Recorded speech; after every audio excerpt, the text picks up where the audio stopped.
Why won't you ride the Mercedes-Benz I gave you?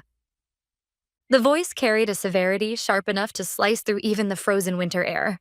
The owner of that voice was my grandfather. The rear window of his car slid open, and he stared straight at me. The formula milk for my son, Ethan, was almost gone. That was the only reason I was standing outside in the bitter cold. Clutching the handle of a secondhand bicycle that had gone flat the moment I left the house, with Ethan strapped tightly to my chest in an old baby carrier, I walked on while he silently watched me. My husband was overseas, serving as a U.S. military soldier. During that time, I was living at my parents' house, where my parents and younger sister stayed. But that place was never truly mine. My independence was systematically stripped away, and everything, from how I raised my son to every single action I took, was placed under my family's control. The most cruel symbol of that domination was the car. It was a silver Mercedes-Benz my grandfather had given me to celebrate both my marriage and Ethan's birth.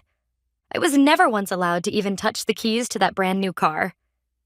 You've just become a mother and you're exhausted. It makes more sense for your sister to use it so the car doesn't go to waste. That was what my parents said. And all I was given was an old bicycle. My grandfather's sudden appearance was completely unexpected. He seemed to understand everything before I even put it into words.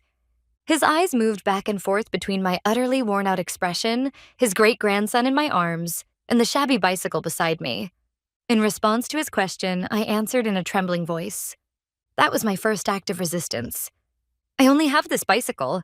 Mary is the one driving the Mercedes. Those words changed everything. The expression vanished from my grandfather's face, and I could see a deep fury settle into his eyes. Without saying a word, he simply signaled to the driver with a gesture. The car door was opened. It was the first door leading me out of this hopeless situation. From that moment on, my counterattack, and ours, began. This is the record of my fight, alongside my son, to reclaim everything that was taken from us. As I sank into the back seat of my grandfather's car, warm air enveloped my frozen body. Ethan slept peacefully in my arms, breathing softly. Simply being physically cut off from the freezing world outside made me struggle to hold back tears. The bicycle was left behind in the snow, as if symbolizing my past self. My grandfather did not ask anything right away. As the car began to move quietly, he merely gazed at my profile in silence. That silence felt heavier than any interrogation. Eventually, he spoke. "Olivia, this isn't just about the Mercedes, is it?" Those words pierced deep into my heart. Fear resurfaced. I knew better than anyone the consequences of defying my parents and my sister. They had labeled me as ungrateful and mentally unstable and had even reported that to my husband. If I told the truth, they might try to take Ethan away from me as well. But my grandfather's eyes seemed to see straight through my hesitation. His gaze shifted to Ethan in my arms. That tiny presence gave me the final courage I needed. This child's future must never be ruled by that house. "Grandpa, this is not merely a family issue. This is a crime." I said it not in a trembling voice, but in a calm, steady, and unwavering tone. I relayed only the facts, concisely and without embellishment. The Mercedes that had been taken from me, the mail that was being managed without my consent, and the series of suspicious withdrawals from my personal bank account that I had maintained since before I was married. I had been told that, since I was still recovering poorly after childbirth, my mother would handle shopping and daily errands, and so I had entrusted her with my card, but the amounts being withdrawn were far too large to be considered normal living expenses. As I spoke, my voice gradually regained its strength. Each individual fact forced me to recognize just how abnormal my situation truly was. My grandfather listened silently until the very end. When I finished speaking, he said just one thing to the driver: "Head to the police station." His voice was as cold as ice, filled with an unshakable resolve. "Grandpa, please wait." I found myself shouting before I could stop. Wouldn't be too much. What would happen to... No matter what they had done to me, the fear of accusing my own blood-related family took control of me. My grandfather firmly grasped my hand. "Olivia, listen carefully. They are using the word family as a shield while stealing the future of you and Ethan. This is no longer a family matter. As you yourself just said, it is a clear and undeniable crime. And you can rest assured. From this very moment on, you and Ethan are under my protection." Those words were exactly what I had longed to hear for so long, yet what no one had ever said to me. All right, let's go to the police. I should also hire a lawyer and fight them then. Please, won't you help me? It was not a plea. It was a declaration of my resolve, addressed to a partner who would fight alongside me. My grandfather looked at me in surprise, and then a proud smile slowly formed at the corner of his mouth. That's my granddaughter. Of course, I will use every means at my disposal. The moment I heard those words, something that had been tightly wound inside me finally snapped, and a single tear traced its way down my cheek. It was the final tear of weakness I would shed in this story, and at the same time, the first tear of our counterattack. Never before had a place like a police station felt so intimidating. If my grandfather had not been beside me, I might have turned back at the entrance. When the car stopped in the parking lot, my grandfather told me, "Wait here for a moment," and made a single brief call on his smartphone. His profile bore the face of a cold, ruthless negotiator, the same man who had become a billionaire in the business world. "Olivia, there is nothing to fear. The person I just spoke with on the phone is your lawyer. He will support all of our actions from the legal side." Those words gave me a sense of reassurance, as if I had been handed an invisible shield. We entered the building, briefly explained the situation at the reception desk, and were immediately shown to a private room. The officer who handled our case was a seasoned female police officer. Her eyes carried a somewhat procedural tone, as though she were dealing with just another ordinary domestic dispute. "So, can you tell me what happened?" Prompted by her words, I began to speak. At first, my voice trembled. I was about to accuse my own parents and sister of being criminals.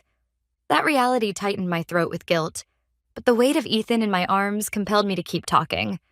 I had to protect this child's future. As I moved from the story of the Mercedes-Benz to a detailed explanation of the suspicious flow of money from my bank account, the procedural look vanished from her face. She began moving her pen faster, occasionally firing sharp questions at me. "Did your parents give you any explanation for those withdrawals?" "They only said it was for the family's living expenses." "Were you personally given enough money to cover your own living costs?" "No, I was always told there wasn't enough." My grandfather, who had been listening to the exchange, quietly interjected, "Officer, that is not the only issue. I gifted my granddaughter a trust fund of $150,000 for her and her child's future. The documents should have been sent to her as well. Olivia, what happened to that money?" At my grandfather's words, I slowly shook my head. "What?" "I have never seen that kind of money or any documents like that, not even once." The instant he heard my answer, my grandfather's expression froze solid. He turned not to me but to the officer and spoke in a low voice. "I trust you understand now. There is a very strong suspicion that they concealed the very existence of the $150,000 that should have gone to Olivia, and that they have been illegally withdrawing funds from it as well." With that single statement, the atmosphere in the room completely changed. The female officer's eyes hardened with intensity. This was no mere financial dispute between parents and child. It was a calculated and malicious case of exploitation. She seemed fully convinced of that fact. When all the testimony was finished, the officer set down her pen and looked straight at me. "Thank you. I'm sorry for making you relive something so painful. We have officially accepted your report. We will immediately begin an investigation as a criminal case with strong suspicion of theft and fraud." Those words meant that the immense power of the law had finally taken my side. When we left the police station, the sky had already begun to darken. We got into my grandfather's car and headed toward his estate. It was in a completely opposite direction from the house where my parents lived. "Grandpa, what will happen from now on?" My voice trembled with anxiety. "We will act in accordance with the law, that is all." My grandfather's answer was concise.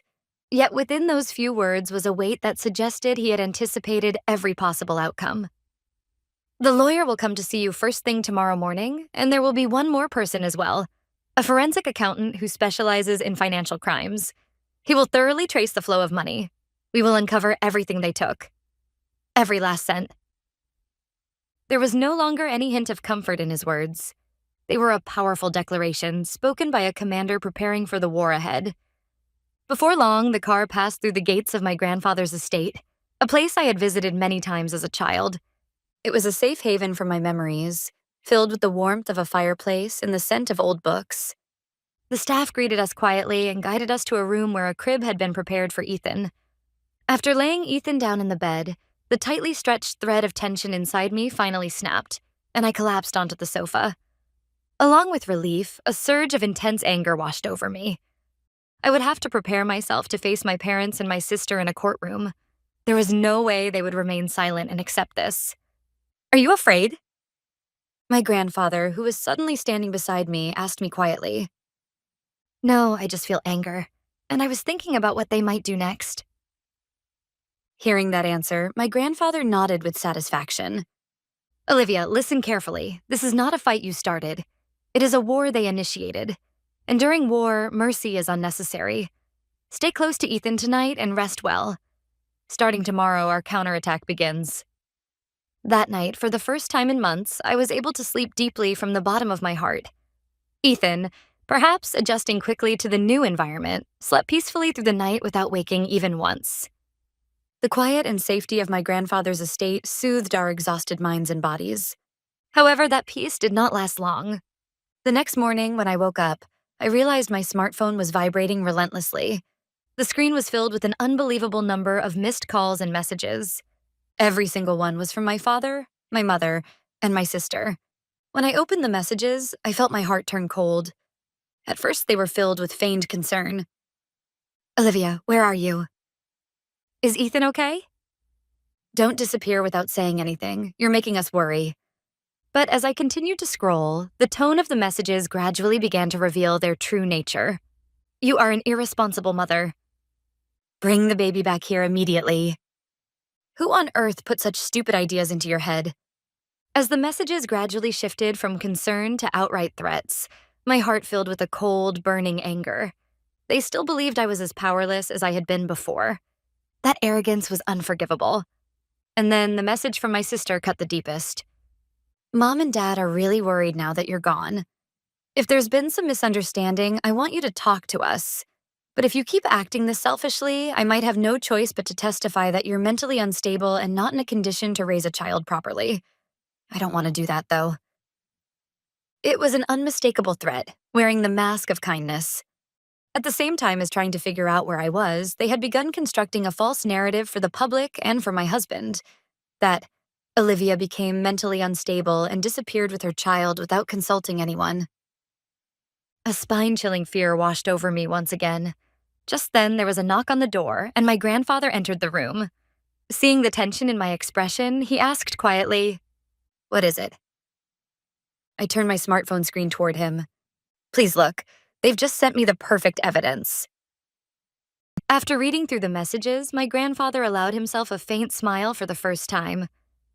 "You're Olivia. Fear is their weapon, and it seems you've already begun to understand how they use it."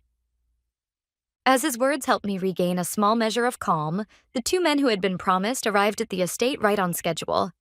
One was the lawyer my grandfather had described as the best in America, Mr. Thompson.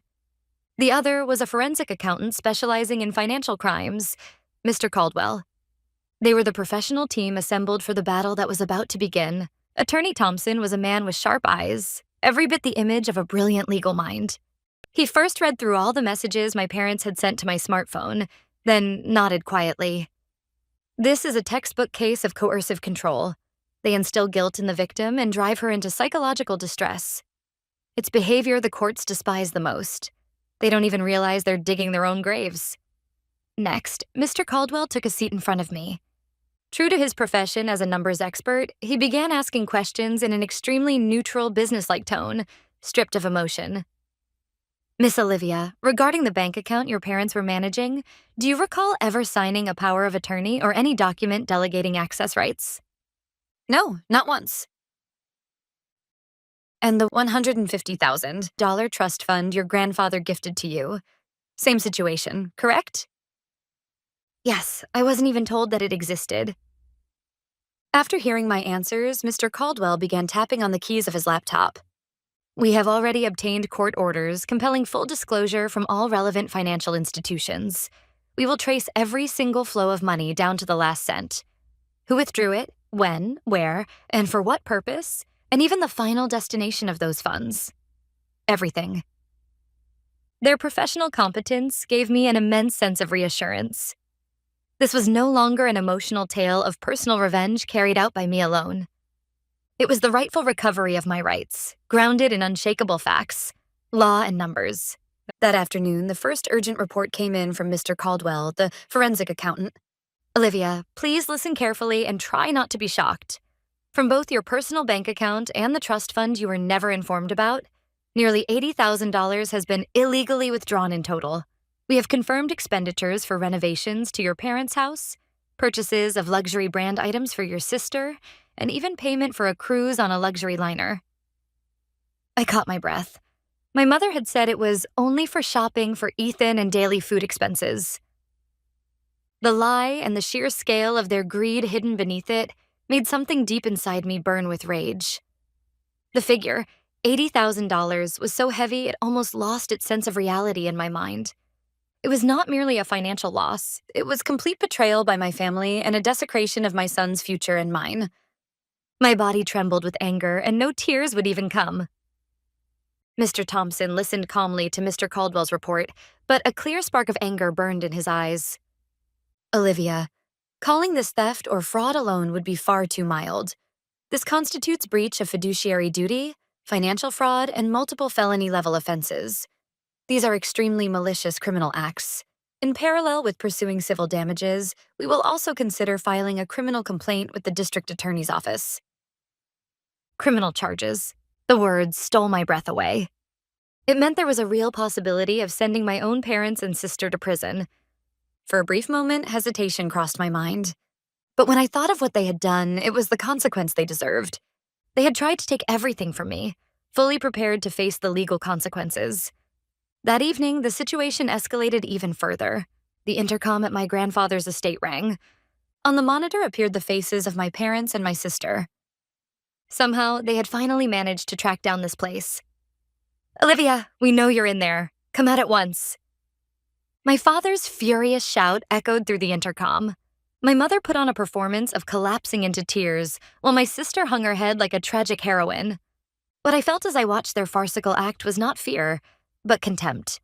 My grandfather instructed a staff member to call the police at almost the exact same moment that I took out my smartphone and began recording video. Grandpa, please watch, I said calmly, continuing to record. Just as Attorney Thompson predicted, they came here and created irrefutable evidence of harassment and stalking with their own hands. Watching my words and actions, my grandfather placed a hand on my shoulder with a proud expression and spoke quietly. Yes, exactly. Olivia, you'll be all right now. It did not take long before the police arrived, issued a strict warning to my parents and sister, and ordered them never to approach this property again. After they were turned away by the police, I immediately sent the recorded video to Attorney Thompson. Grandpa, how did they know I was here? My grandfather gazed into the flames of the fireplace and answered calmly. They did not know, most likely. Rather, they panicked and concluded that this was the only place you could possibly go. He continued, If there is anyone who could give you the power to escape their control, it is me alone. They feared that, and at the same time, they had no choice but to gamble on it. What they did today was not a calculated strategy. It was nothing more than the howling of wolves whose prey had escaped. However, Attorney Thompson analyzed the incident from a different perspective. As he reviewed the police report, he said with a stern expression, Indeed, their actions were impulsive, but at the same time, this shows that they are so cornered and dangerous that they would completely ignore legal warnings. There is a real possibility that they may act even more unpredictably from here on. Then he turned to me. Olivia, you should inform your husband about this situation. If they try to make contact next, it will likely be with your husband overseas. They may tell him, your wife has become mentally unstable and abducted the child. There is an extremely high chance of that. That observation made me gasp. I then told my husband Ryan fragments of what was happening so far. My parents would surely exploit Ryan's goodwill and his love for me in order to pull him over to their side. If that happened, the situation would become even more complicated. I'll video call him tonight, I said with determination. I'll tell him the entire truth, in my own words. That was the next trial I would have to overcome. Taking Attorney Thompson's point into account, I voiced another concern. Um, what about the money still left in my account? Could they withdraw everything that remains? At that moment, Attorney Thompson relaxed his expression slightly for the first time. There's no need to worry about that, Olivia.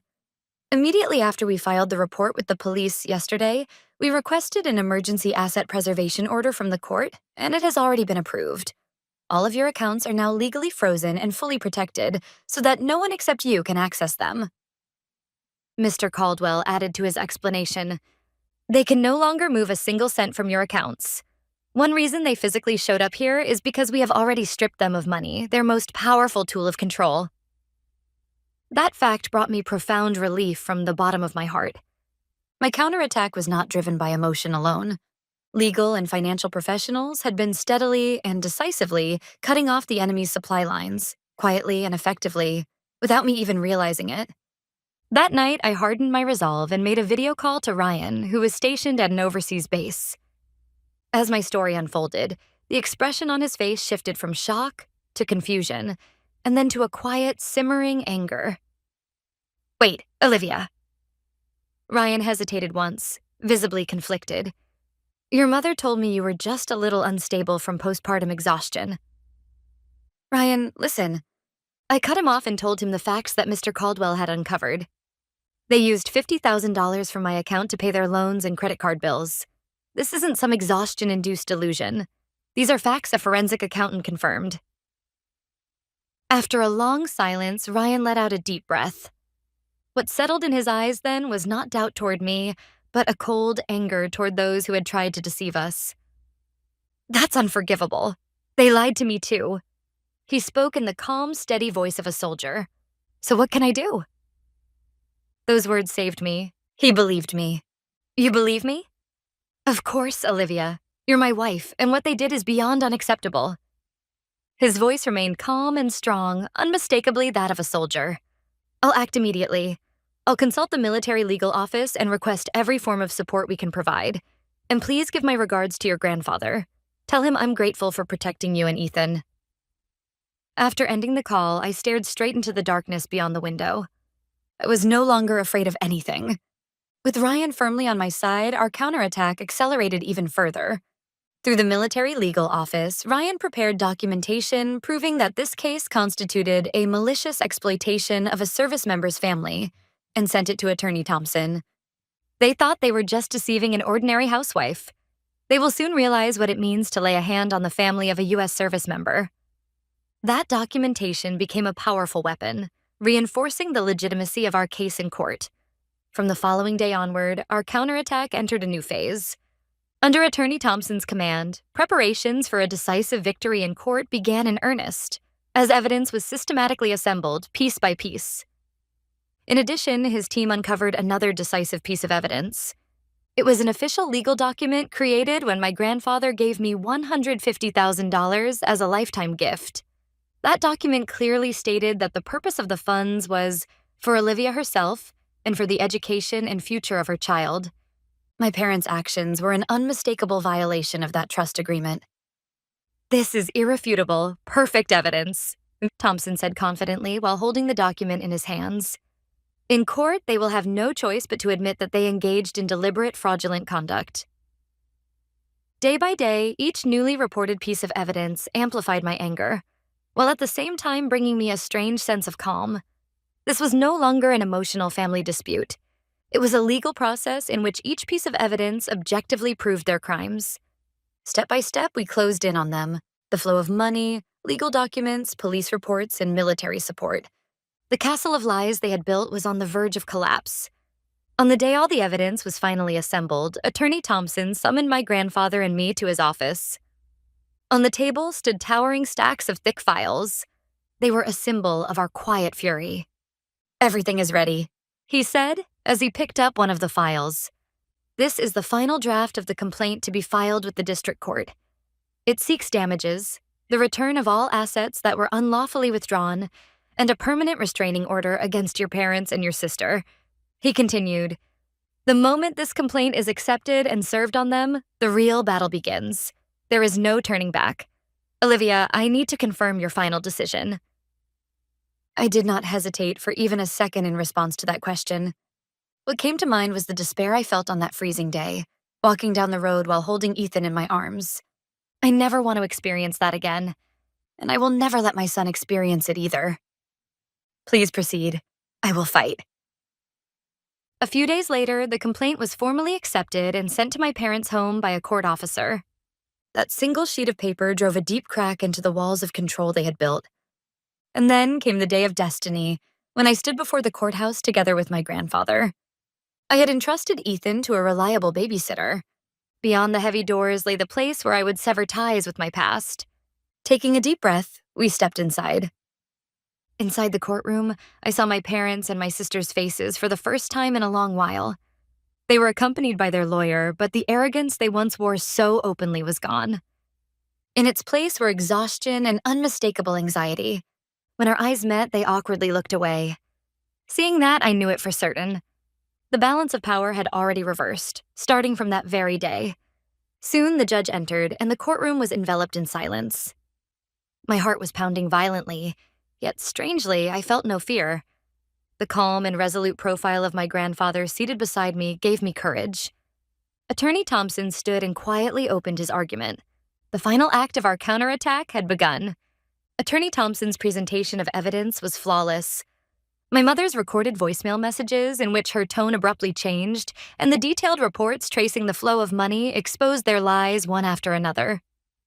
The defense claims that these expenditures were for family living expenses.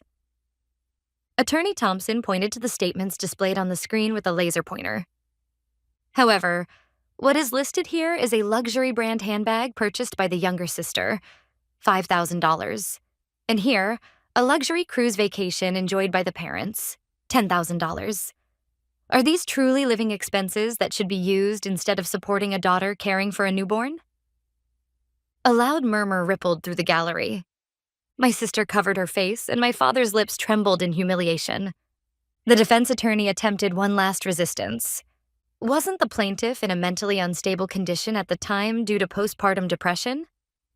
Is it not possible that she harbored delusions that led her to view her parents negatively? At that insulting question, a stir ran through the courtroom.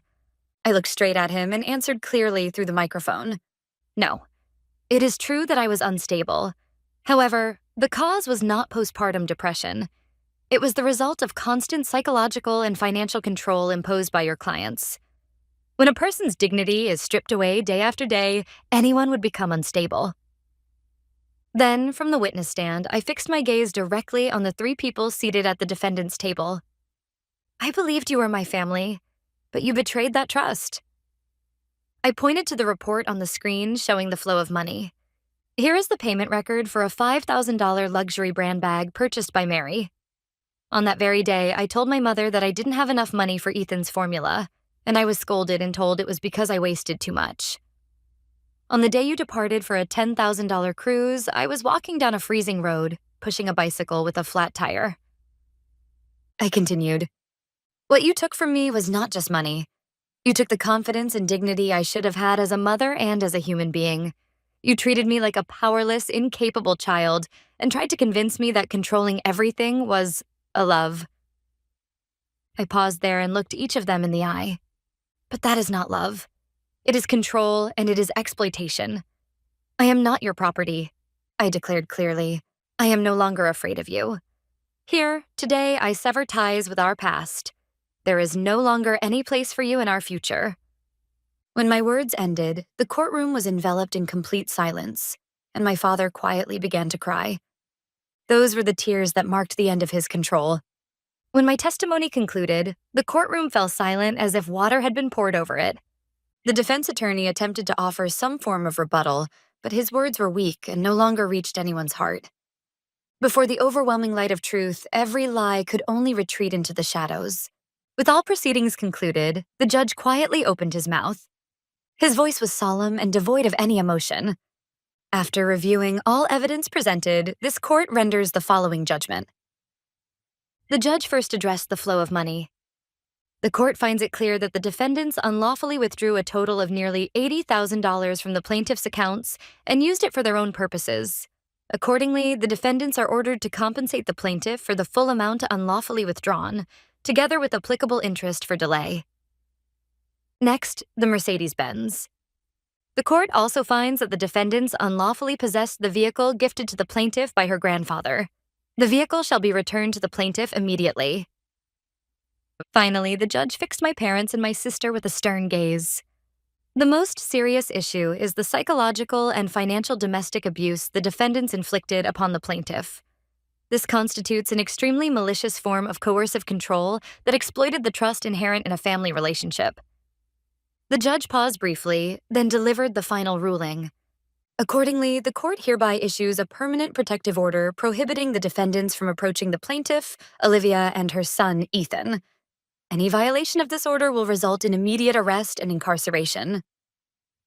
The gavel struck, and everything was over. I tightly grasped my grandfather's hand as he sat beside me. Then I exhaled deeply and slowly. It was the first true breath I had been able to take from the depths of my heart in more than a year. Several months later, I held the keys to my own apartment in my hand. Ethan was sleeping in the back seat, and in my hands was the steering wheel of that silver Mercedes-Benz. With my grandfather's support, our new life had begun quietly. As for what became of them, according to the final report from Attorney Thompson, they were forced to sell their house in order to pay the compensation ordered by the court. Mary, stripped of the Mercedes by court order, could no longer maintain her former luxurious lifestyle. Their reputation within the local community collapsed, and their former friends all distanced themselves, cutting off those relationships completely. And the three people who once controlled me, having lost everything, were left without even emotional breathing room, now spending their days in a small rented apartment, hurling blame at one another for their failures. The kingdom of lies they had built was so fragile that it collapsed under its own weight. I no longer think about them. Before me are my son's smile, which I must protect, and the warmth of my grandfather's unwavering support. Never again will their shadow fall across our future. The fight is over.